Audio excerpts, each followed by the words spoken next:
آیت نمبر 34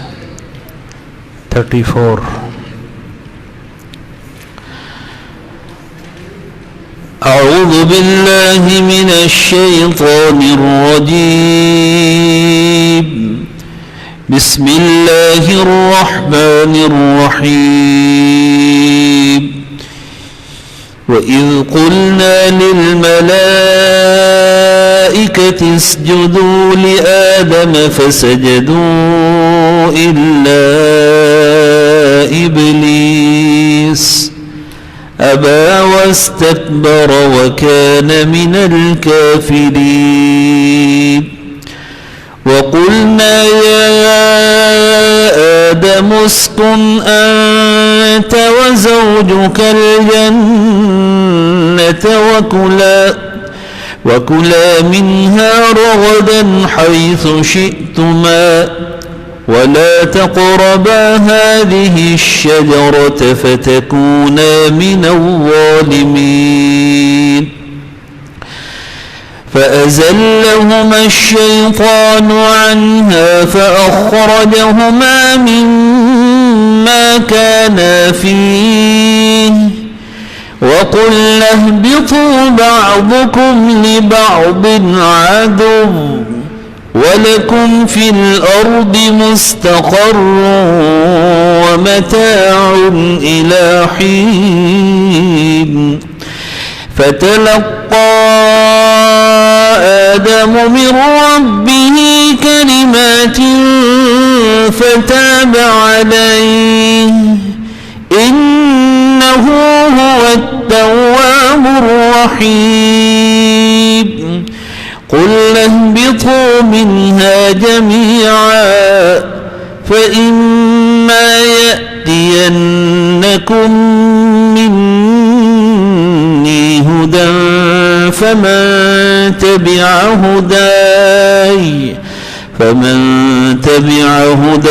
فلا خوف عليهم ولا هم يحزنون والذين كفروا وكذبوا بآياتنا أولئك أصحاب النار هم فيها خالدون صدق الله العظيم وَإِذْ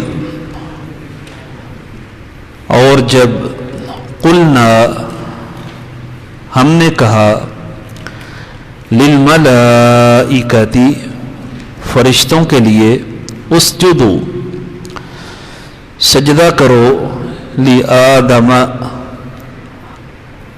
آدم علیہ السلام کے لیے فسجدو پس انہوں نے سجدہ کر دیا الا سوائے ابلیس کے ابا اس نے انکار کیا واستکبر اور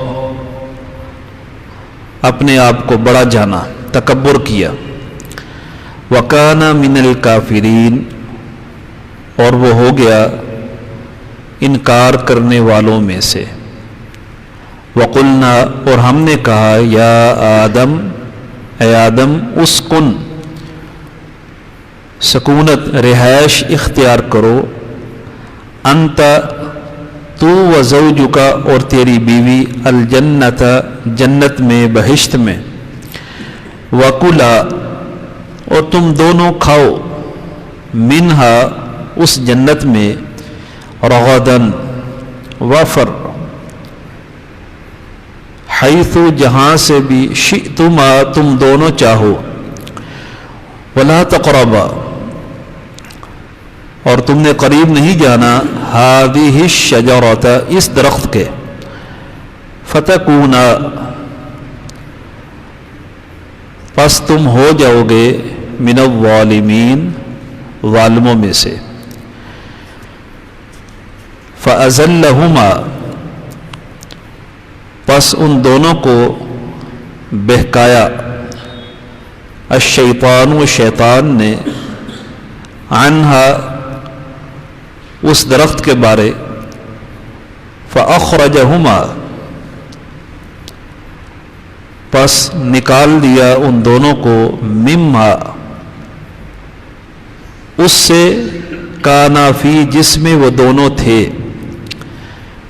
وقلنا اور ہم نے کہا اہبطوا اتر جاؤ بعضکم تمہارے بعض تمہارے کچھ لبعض بعض کے لیے عدو دشمن ہوں گے وَلَكُمْ اور تمہارے لیے فی الارض زمین میں مستقر ٹھہرنا ہے ٹھکانا ہے ٹھہرنا ہے وَمَتَاعٌ اور فائدہ اٹھانا ہے اِلَى حین ایک مدت تک فَتَلَقَّى پس سیکھے آدم علیہ السلام نے من ربہ اپنے پروردگار سے کلمات چند کلمات فتاب پس اس نے رجوع کیا علیہ اس پر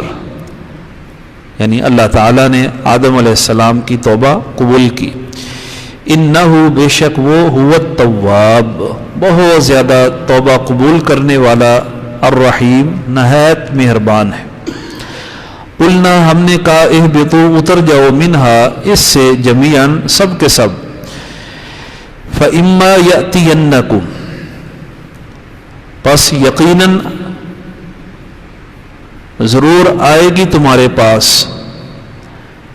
منی میری طرف سے ہدن ہدایت فمن پس جس شخص نے پیروی کی ہدایہ میری ہدایت کی فلا خوف پس نہیں خوف ہوگا علیہم ان پر ولا ہم اور نہ ہی وہ یحزنون غم کھائیں گے والذین کفروا اور وہ لوگ جو کافر ہوئے وَكَذَّبُوا اور انہوں نے جھٹلا دیا بِآيَاتِنَا ہماری آیات کو اولئک یہی لوگ اصحاب النار آگ والے ہیں ہم فیہا خالدون اس میں وہ ہمیشہ رہیں گے.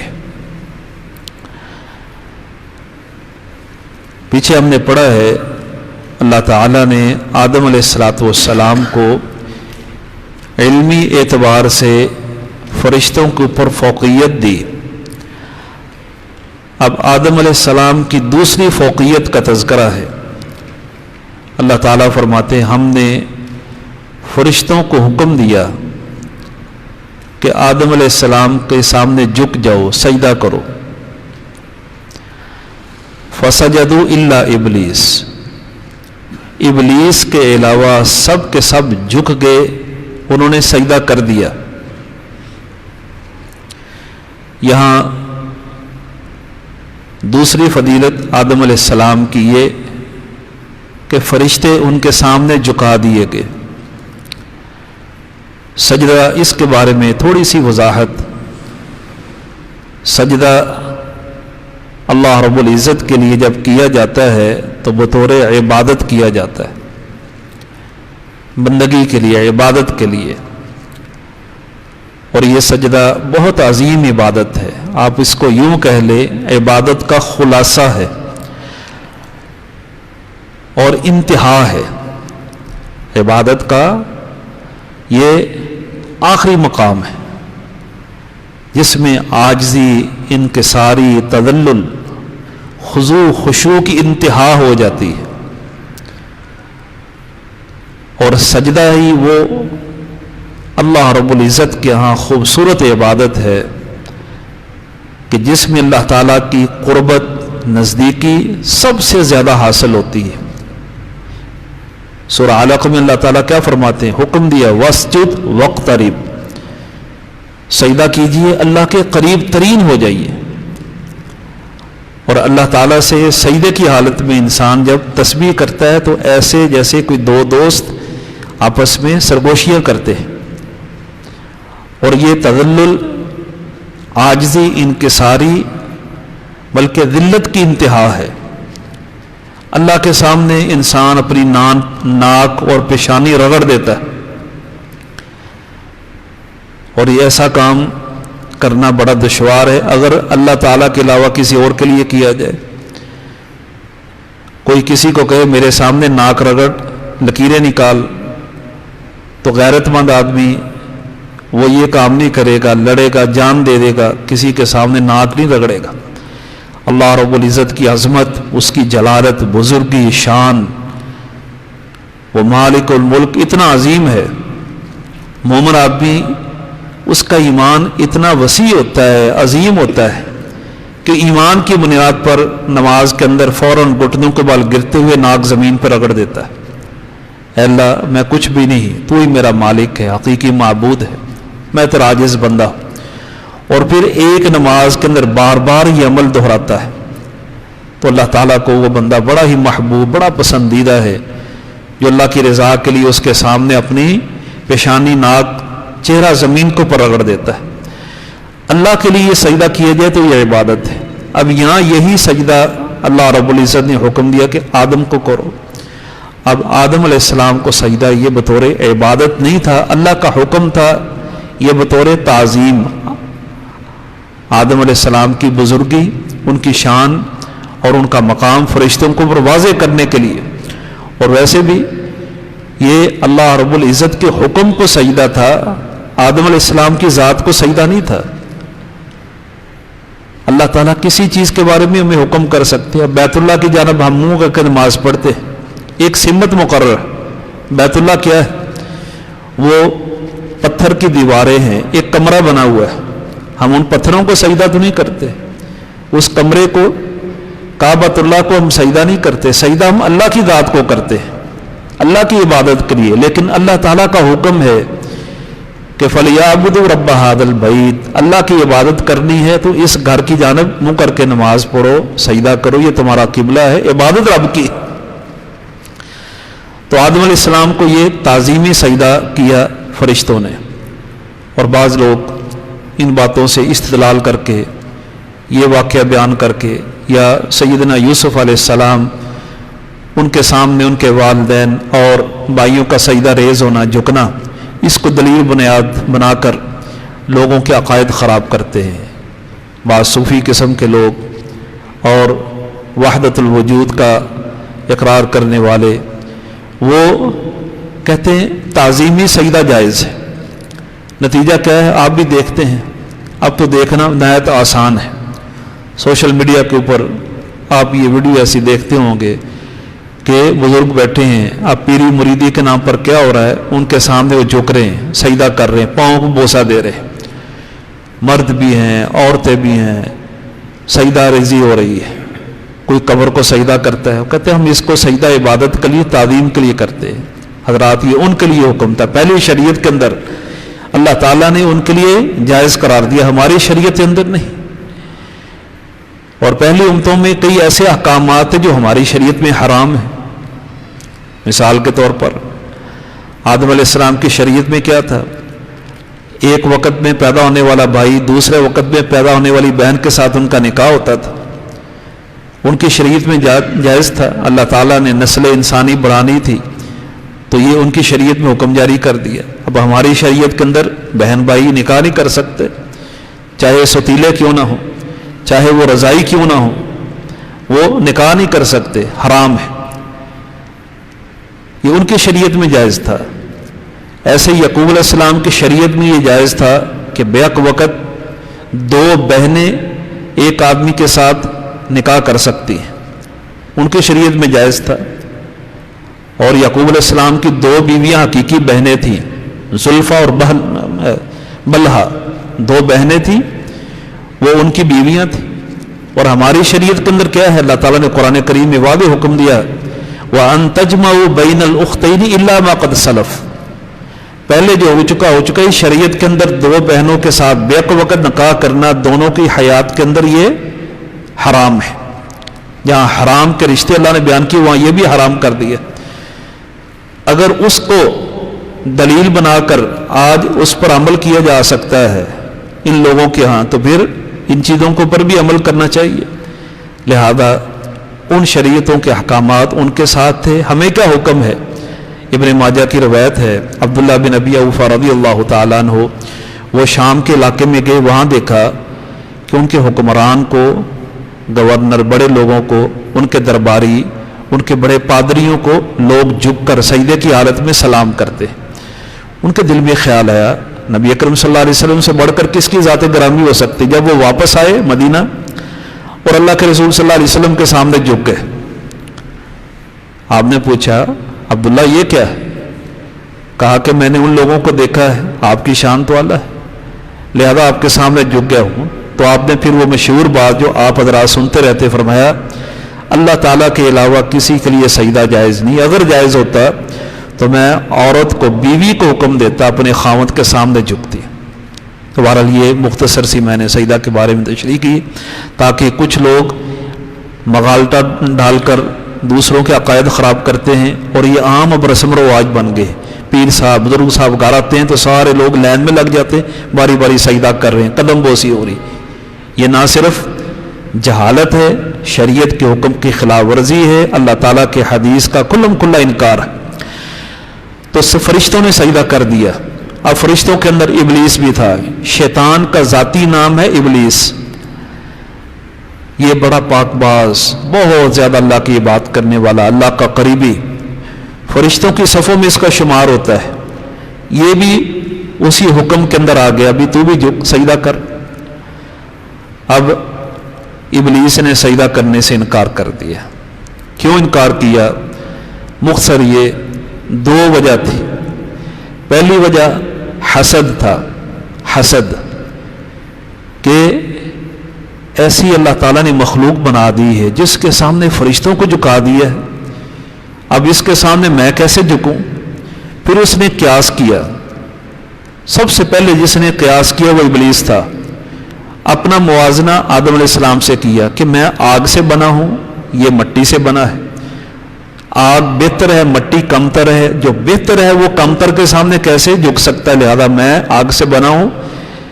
کہنے لگا انا خیر منہ خلقتنی من نار وخلقتہ من طین۔ اللہ تعالیٰ کو جواب دیا شیطان نے کہ میں بہتر ہوں، آگ سے بنا ہوں، یہ مٹی سے بنا ہے، بہتر کمتر سے اس کے سامنے نہیں جھک سکتا۔ یہ قیاس کر کے حسد اور تکبر کے بنیاد پر فرمایا ابا، سجدے سے انکار کیا، واستکبر، اور اس نے اپنے آپ کو بڑا جانا، تکبر کیا، نتیجہ وکان من الکافرین، اللہ کے نافرمانوں میں ہو گیا، انکار کرنے والوں میں سے ہو گیا۔ تو یہ جن تھا، ابلیس جن۔ سورہ کہف کے اندر اللہ تعالیٰ فرماتے کان من الجن ففسق عن امر ربہ، یہ جنوں میں سے تھا، اللہ کے حکم کی اس نے نافرمانی کی، نتیجتاً ہمیشہ ہمیشہ کے لیے دھتکار دیا گیا۔ وَقُلْنَا يَا آدَمُ اسْكُنْ، اس کے بعد اللہ تعالیٰ نے آدم علیہ السلام کو تیسری فضیلت کیا عطا فرمائی، اے آدم جاؤ، جنت آپ کے لیے ہے، آپ کی بیوی کے لیے ہے، انت وزوجک الجنہ، آپ اور آپ کی بیوی جنت میں اب ہمیشہ ہمیشہ رہو، آپ جنت میں رہو۔ وَكُلَا مِنْهَا رَغَدًا، جنت میں بے شمار میوہ جات ہیں، نعمتیں ہیں، ان سے فائدہ اٹھاؤ، کھاؤ پیو اور عیش و عشرت والی زندگی گزارو۔ ساتھ اللہ تعالیٰ نے ایک پابندی لگا دی، ایک پابندی، باقی کسی چیز سے نہیں روکا۔ وَلَا تَقْرَبَا هَٰذِهِ الشَّجَرَةَ، یہ ایک درخت ہے، اس کے تم نے قریب نہیں جانا۔ درخت کون سا ہے؟ لوگ قیاس آرائیاں کرتے ہیں، کوئی صحیح اثر، کوئی روایت، کوئی حدیث نہیں ہے، کوئی گندم کا دانہ بتاتا ہے، کوئی کون سا درخت، بہرحال درخت تھا، اس درخت کو یقیناً کوئی میوہ کو پھل لگا ہوگا، اس کا پھل نہیں کھانا۔ قریب نہ جانے کا معنی کیا ہے؟ اس کا پھل نہیں کھانا۔ بعض دفعہ کسی چیز کی اہمیت اور اس سے بہت زیادہ روکنے کے لیے کہا جاتا ہے بھی اس کے قریب بھی نہیں جانا۔ جیسے زنا کے بارے میں اللہ قرآن کریم میں کیا فرماتے ہیں؟ وَلَا تَقْرَبُوا الزِّنَا، زنا نہیں کرنا، یہ نہیں کہا، فرمایا زنا کے قریب بھی نہیں جانا، زنا کے جو اسباب ہیں ان کے بھی قریب نہیں جانا۔ تو یہ اللہ تعالیٰ کی جانب سے گویا ایک سخت آرڈر تھا، اس درخت کا پھل ہرگز نہیں کھانا۔ اگر ایسا ہو گیا فَتَكُونَ، فا جزائیہ ہے، بدلہ اس کا کیا ہوگا؟ فَتَكُونَ مِنَ الظَّالِمِينَ، آپ ظالموں میں سے ہو جائیں۔ اب آدم علیہ السلام جنت کے اندر رہنے لگے، اور اس جنت کے اندر آدم علیہ السلام اور اما حوا علیہ السلام، اللہ رب العزت نے اس جوڑے کو رکھا۔ جنت بالکل مفت میں دی تھی، بغیر کسی مشقت کے، اعمال کے، عبادت کے، ریاضت کے، لیکن شیطان وہ کیسے آرام سے چین سے بیٹھنے والا تھا، اس کے دل میں خیال آیا ان کی وجہ سے میں جنت سے نکال دیا گیا ہوں، یہ کیسے ہو سکتا ہے کہ یہ جنت میں رہیں اور میں دھتکار کر نکال دیا جاؤں۔ اب شیطان، اللہ تعالیٰ نے اس کو کچھ اختیارات دیے، اس کے پاس کچھ وسائل اختیارات۔ آدم علیہ السلام کا بھی امتحان تھا، ان کے لیے بھی آزمائش تھی۔ فرمایا فَأَزَلَّهُمُ الشَّيْطَانُ عَنْهَا فَأَخْرَجَهُمَا مِمَّا كَانَا فِيهِ، شیطان نے ان دونوں کو بہکایا۔ سورہ اعراف میں اللہ تعالیٰ نے تھوڑی سی تفصیل بیان فرمائی کہ قسمیں اٹھا اٹھا کر، وَقَاسَمَهُمَا إِنِّي لَكُمَا لَمِنَ النَّاصِحِينَ، قسمیں اٹھا کر، اللہ کی قسم میں تمہارا خیر خواہ ہوں، میں تمہارا خیر خواہ۔ فَدَلَّاهُمَا بِغَرُورٍ، اس نے یہ قسمیں اٹھا کر اتنا ان کو اپنے آئینے میں، جھانسے میں اتار لیا، دھوکے میں مبتلا کر دیا کہ آدم علیہ السلام اور اما حوا علیہ السلام اس درخت کا پھر ذائقہ چکھ بیٹھے۔ فَأَكَلَا مِنْهَا فَبَدَتْ لَهُمَا سَوْآتُهُمَا، جو ہی اس کا ذائقہ چکھا جنتی لباس اتر گیا، جنتی لباس اتر گیا، اور اللہ تعالیٰ کے حکم عدولی ہو گئی۔ شیطان یہ اتنا مہلک ہے کہ انسان کو اس قدر بہکا دیتا ہے، ورغلا دیتا ہے، انسان کے اندر جاتا ہے، دل تک اثر کرتا ہے۔ فرمایا اللہ کے رسول صلی اللہ علیہ وسلم نے ان الشیطان یجری فی الانسان مجری الدم، جیسے خون گردش کرتا ہے جسم کے اندر، شیطان بھی ایسے دوڑتا ہے، دماغ کے اوپر اثر کرتا ہے، وسوسے، خیالات، پراگندہ خیالات ہر وقت انسان کے پیچھے۔ آگے اللہ تعالیٰ فرما رہے ہیں یہ تمہارا دشمن ہے، شیطان دشمن ہے، اور ہمیں حکم دیا گیا کہ شیطان کو تم بھی دشمن سمجھو۔ ان الشیطان لکم عدو فاتخذوه عدوا، یہ تمہارا دشمن ہے، تم بھی اس کو دشمن بناؤ، اور دشمن بھی ایسا ہے۔ اللہ تعالیٰ فرماتے ہیں سورہ اعراف کے اندر انہو یرونہ من حیث لا ترونہ، وہ ایسی جگہ گھات لگا کر بیٹھ کر تمہارے اوپر حملہ آور ہوتا ہے کہ تمہیں وہ نظر نہیں آتا، اور جو دشمن نظر نہ آئے ایسے مورچے میں وہ بڑا خطرناک ہوتا ہے۔ تو شیطان سے حفاظت کا، اپنے آپ کو بچاؤ کا صرف ایک ہی طریقہ ہے، ایمان خالص ہو اور اللہ تعالیٰ کے ساتھ ہر وقت انسان کا رجوع ہو، تقوی دل میں ہو، اور مسنون دعائیں پڑھتا رہے۔ اس لیے ہمیں اللہ تعالیٰ نے قرآن کریم کے اندر حکم دیا ہے فَإِذَا قَرَأْتَ الْقُرْآنَ فَاسْتَعِذْ بِاللَّهِ، قرآن کے تلاوت کرنی، آغاز کرنا ہے تو پہلے اعوذ باللہ من الشیطان الرجیم پڑھو۔ اللہ کے رسول صلی اللہ علیہ وسلم کی سنت ہمیں کیا بتاتی ہے؟ آپ ہر اہم موقع پر اللہ رب العزت کی پناہ طلب کرتے شیطان مردود سے، حتیٰ کہ باتھ روم میں جانا ہے، لیٹرین میں جانا ہے، قضائے حاجت کے لیے شریعت ہمیں کہتی وہاں جانے سے پہلے بھی کیا پڑھنا ہے؟ بسم اللہ اللہم انی اعوذک من الخبث والخبائث۔ گھر سے نکلنا ہے تب اللہ تعالیٰ کی پناہ طلب کرنی ہے، اللہم انی اعوذ بک ان اضل او اضل او ازل او اضل او اظلم او اظلم او اجہل او یجہل علی۔ یہ دعا پڑھ کر آپ گھر سے نکلیں تاکہ شیطانی اثرات سے آپ محفوظ رہیں۔ نماز کے بعد بھی ہمیں حکم دیا گیا ہر نماز کے بعد آخری 2 قل، 3 قل پڑھنے ہیں، قل اعوذ برب الفلق، قل اعوذ برب الناس، قل اللہ احد، اور فجر اور مغرب کے بعد 3 مرتبہ پڑھنا ہے۔ اللہ کے رسول صلی اللہ علیہ وسلم پڑھ کر جسم کو پھونکتے تاکہ شیطانی اثرات، آپ نبی ہو کر، اللہ کے برگزیدہ پیغمبر ہو کر اللہ تعالیٰ کے حکم کے مطابق عمل کرتے۔ ہم تو گنہگار ہیں، خطا کار ہیں، ہمیں تو ہر دم چاہیے اللہ کی پناہ طلب کریں اور شیطانی اثرات سے بچنے کی کوشش کریں۔ تو یہ اللہ تعالیٰ نے ہمیں نسخے بتلائے ہیں شیطان سے بچاؤ کے۔ تو اس طرح اللہ رب العزت نے پھر جب آدم علیہ السلام سے یہ حکم عدولی ہوئی، فرمایا قُلْنَا اهْبِطُوا بَعْضُكُمْ لِبَعْضٍ عَدُوٌّ، اب اتر جاؤ زمین میں، تم ایک دوسرے کے زمین کے اندر اب دشمن ہوں گے. دشمنی سے مراد شیطان تمہارا دشمن، تم اس کے دشمن، یا انسان انسانوں کے دشمن ہوں گے. اور واقعتاً ایسے ہوا، ایسی دشمنیاں پڑ گئیں. آدم علیہ السلام کی زندگی کے اندر ہی ایک بیٹے نے دوسرے کو قتل کر دیا. ایک بیٹے نے دوسرے کو قتل کر دیا. وَلَكُمْ فِي الْأَرْضِ مُسْتَقَرٌ، اللہ فرماتے ہیں اب زمین تمہارا ٹھکانہ ہوگا، اور یہ ٹھکانہ ہر آدمی کے لیے وَمَتَاعٌ إِلَىٰ حِينٍ، ایک مدت تک ہے. ہر آدمی کی زندگی متعین ہے، محدود ہے، اپنی زندگی اس نے پوری کرنی ہے اور اس وقت تک اس نے فائدہ اٹھانا ہے زمین کے اندر سے. اب آدم علیہ السلام زمین کے اوپر آ گئے. اہبطوا، یہ لفظ ہمیں بتاتا ہے جنت آسمان کے اوپر تھی اور یہ زمین کے اوپر اتارے گئے. کچھ لوگ کہتے ہیں زمین کے اوپر جنت تھی، یہ صحیح نہیں. زمین کے اوپر جنت تھی تو اترے کیسے؟ اترنے کا معنی یہ اوپر سے نیچے آئے. تو اللہ تعالیٰ نے پھر جب آدم علیہ السلام کو زمین پر اتار دیا، فَتَلَقَّى آدَمُ مِن رَبِّهِ كَلِمَاتٍ فَتَابَ عَلَيْهِ، آدم علیہ السلام نے پھر اللہ تعالیٰ سے چند کلمات سیکھے. اللہ تعالیٰ نے آدم علیہ السلام کو چند کلمات سکھا دیے کہ ان کلمات کا ورد کرو، وظیفہ کرو، اللہ تعالیٰ کی جانب رجوع کرو. فتاب علیہ، اللہ تعالیٰ نے ان کلمات کو بار بار سنا اور ان کی التجائیں فریادیں قبول کر لی. وہ کلمات کون سے ہیں؟ سورہ اعراف کے اندر ہیں، ربنا ظلمنا انفسنا وان لم تغفر لنا وترحمنا لنکونن من الخاسرین. بڑے جامع کلمات. اے اللہ، ظلم کر بیٹھے اپنی جانوں پر، تو نے اگر ہمیں معاف نہ کیا، ہم پر رحم نہ کیا تو ہم تو بڑے نقصان اٹھانے والے ہوں گے. کہا جاتا ہے آدم علیہ السلام نے کئی سال یہ وظیفہ کیا، پڑھتے رہے. اللہ تعالیٰ نے فتاب علیہ رجوع کیا.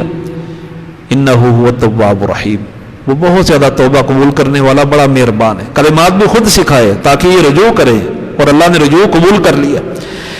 قُلْ نَهْبِطُوا مِنْهَا جَمِيعًا، سب کو اللہ تعالیٰ نے زمین پر اتار دیا، اور ساتھ ہی فرمایا فَإِمَّا يَأْتِيَنَّكُم مِّنِّي هُدًى، اب تمہارے پاس ایک نصب العین ہدایت نامہ وہ یقیناً تمہارے پاس آئے گا، ضرور تمہارے پاس آئے گا. اب زمین کی زندگی یہ جنت والی نہیں ہے. جنت میں کوئی اعمال نہیں، کوئی مشقت نہیں، وہاں صرف آرام ہی آرام، مرضی کی نعمتیں ہی نعمتیں. لیکن دنیا جنت جیسی نہیں ہے. اب اللہ تعالیٰ نے دوبارہ جنت میں واپس آنے کے لیے ایسا ہدایت نامہ اتارا جس کے اندر پابندیاں ہی پابندیاں، کچھ احکامات ہیں، کچھ منہیات ہیں. بعض چیزوں کا اللہ نے حکم دے دیا ان کو اپنانا ہے اور ان چیزوں کو چھوڑنا ہے.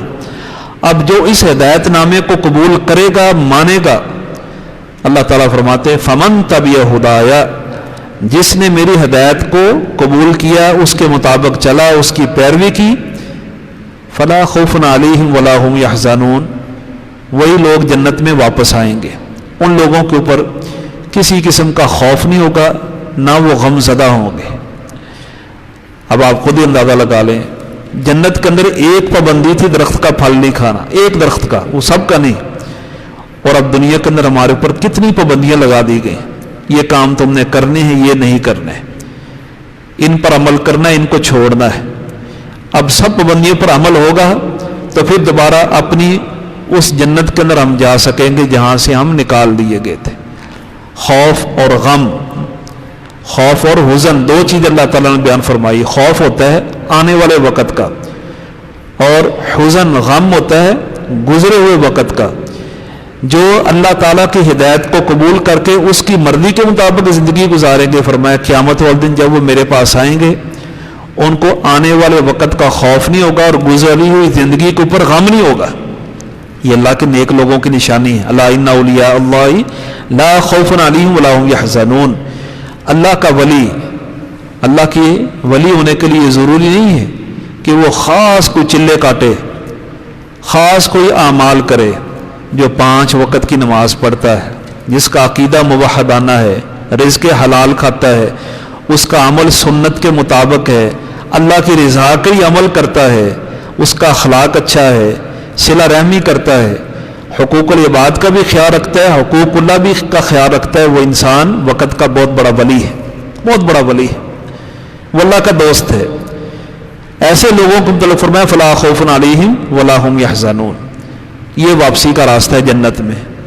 اور اس کے برعکس اللہ تعالیٰ نے تقابل والذین کفروا وکذبوا بآیاتنا، جنہوں نے اللہ کی باتوں کو ماننے سے انکار کر دیا، کہا کہ ہم نے تو اپنی مرضی کے مطابق زندگی گزارنی ہے، ہم نہیں مانتے کسی ہدایت کو، ہم نہیں جانتے قرآن کو حدیث کو، یہ پرانے زمانے کی باتیں ہیں، فرسودہ نظام ہے، ہم جدید ماڈرن لبرل اور دور کے تقاضوں کے مطابق جدید زمانے کے مطابق ہم زندگی گزارنا چاہتے ہیں۔